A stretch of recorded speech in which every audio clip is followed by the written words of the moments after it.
এখন দেখা যায় আবার বাংলাদেশের লোক ইন্ডিয়া যায়, এটা কেমনে যায় কি আছে বিষয় তথ্য নিতে হইব।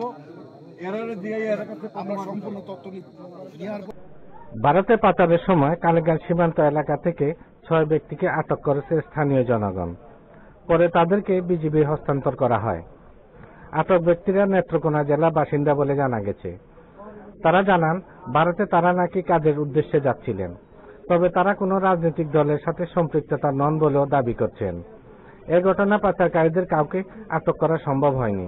বর্তমানে আটক ব্যক্তিদের বিষয়ে আইনগত প্রক্রিয়া চলছে। নাম রনি চৌধুরী। হ্যাঁ, বাড়ি কালিয়াদুরি, গ্রাম রোয়াই। কই যাইতেছিল? ইন্ডিয়া কাজে যেতেছিলাম আর বাড়ি বাংলাদেশে। বাংলাদেশে। তোমার নাম?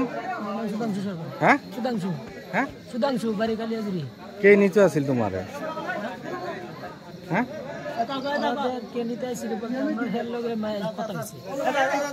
তোমার বাড়ি? আমার বাড়ি একই জায়গায়, কই যাইতেছিল?